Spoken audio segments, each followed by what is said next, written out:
नमस्कार। तो श्री लखनलाल जी को चुप कराते हुए प्रभु श्री राम जी शांत और सरल भाव से सुमंत जी से कहते हैं कि हे तात, आप इस छोटे की बातों को अपने दिल पर बिल्कुल मत लेना। ये छोटा है उतना ही खोटा है। और अब मेरी आपसे विनती ये है कि आप तो माता जी से सिर्फ यही कह देना कि वे हम लोगों को ऐसा आशीर्वाद प्रदान करें कि हम 14 वर्षों के बाद सकुशल लौटकर उनके दर्शनों के पात्र बने। इन 14 वर्षों में मैं उन्हें एक क्षण भी नहीं बुलाऊंगा तथा उन्हें अपने मन के मंदिर में सजाकर उनकी पूजा आराधना करूंगा। इतना कहते कहते अपने सजल नेत्रों से भक्त वत्सल प्रभु श्री राम जी सुमंत जी को अपने गले लगाकर और नाना प्रकार से समझाते हुए मंत्री सुमंत जी को वापस अयोध्या के लिए विदा कर देते हैं। दिल की तख्ती पर छोटे के बचनों को मत लिख लेना तुम, बचनों को मत लिख लेना तुम, सौगंध तुम्हें है वहाँ पहुँचे, केवल इतना कह देना तुम, सौगंध तुम्हें है वहाँ पहुँचे, केवल इतना कह देना तुम। माता दे आशीर्वाद हमें, हम कुशल सहित घर आएंगे, हम कुशल सहित घर आएंगे। जब 14 वर्ष पूर्ण होंगे तब दर्शन उनके पाएंगे। इन 14 वर्षों में भी हम क्षण मात्र न भूलेंगे उनको।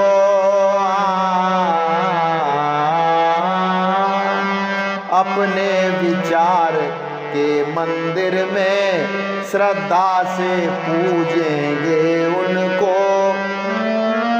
यह कहकर उठे भक्त वत्सल, फिर हृदय लगाया मंत्री को, फिर हृदय लगाया मंत्री को, नाना प्रकार से समझाकर कौशल लौटाया मंत्री को, नाना प्रकार से समझाकर कौशल लौटाया मंत्री को। मिट जाए नहीं राम रजाई, मिट जाए नहीं राम रजाई, मिट जाए नहीं राम रजाई, कठिन कर्म गति कछु न बसाई, कठिन कर्म गति कछु न बसाई। राम लखन सिया पद सिरुनाई, राम लखन सिया पद सिरुनाई, फिर बन के जिन मोर गवाई, फिर बन के जिन मोर गवाई। श्री राम जी की आज्ञा मेट ही नहीं जा सकती। कर्म की गति बहुत कठिन है, उस पर किसी का बस नहीं चलता। श्री राम जी, सीता जी और लखनलाल जी के चरणों में सिर नवाकर ऐसे लौटे सुमंत जी जैसे कोई व्यापारी अपना मूल धन गंवाकर लौट जाता हो।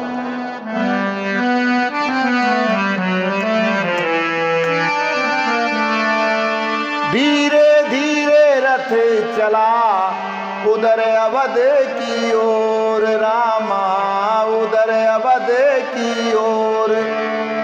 इधर तीर सुर सरित के पहुँचे राज किशोर, इधर तीर सुर सरित के पहुँचे राज किशोर।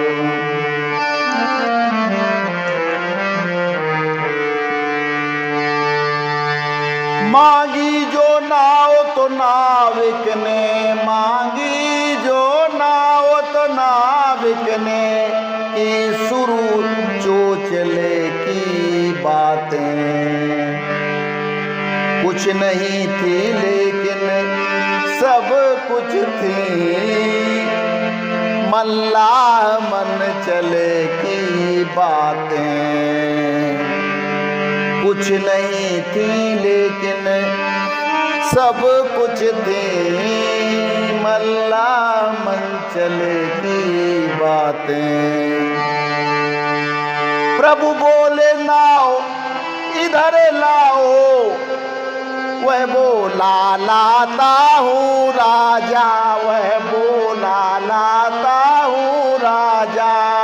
आया आया अब आया, आता हूँ राजा। आया आया अब आया, आता हूँ राजा। मांगी नाव न केवट आना, कहिए तुम्हार मरम मैं जाना। मांगी नाव न केवट आना, मांगी नाव न केवट आना, कहे तुम्हार मरम मैं जाना, कहे तुम्हार मरम मैं जाना। राम केवट संवाद बहुत ही रोचक प्रसंग है, आज प्रारंभ होने जा रहा है और मैं भी मेहनत करूंगा इस बार, और आप लोग भी ध्यान दें थोड़ा सा। वो ये है कि प्रभु श्री राम जी ने नाव मांगी केवट से, और केवट इतने में ही भगवान के मर्म को जान गया, उनके भेद को जान गया। किसका मर्म? किसने जानी तेरी माया, किसने भेद तुम्हारा पाया। किसने जानी तेरी माया, किसने भेद तुम्हारा पाया। हारे ऋषि मुनि दर ध्यान, बना मन मंदिर आलीशान। तेरे पूजन को भगवान, बना मन मंदिर आलीशान। या फिर उसका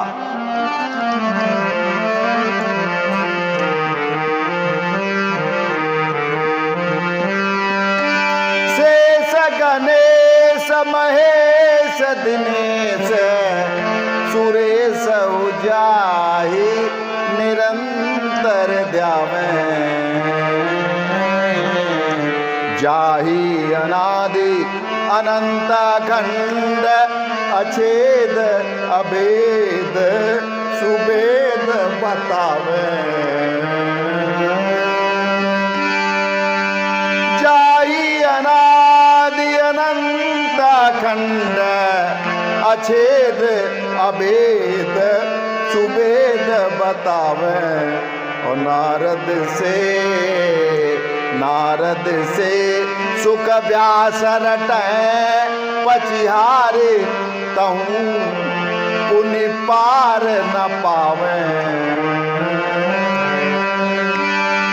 नारद से सुख व्यास रटै, पचिहारे तहूँ पुनि पार न पावे। ताही अहीर की छोहरियाँ, छछिया भर छाछ नाच न जावे। ताही और भक्त केवट मरम जान गया, राम जी के नाव मांगते ही मरम जान गया, भेद जान गया। आखिर ऐसी क्या बात हुई, तो आप सुने अगले अंक में। आज के लिए इतना ही, कल फिर मिलते हैं। नमस्कार, जय श्री राम।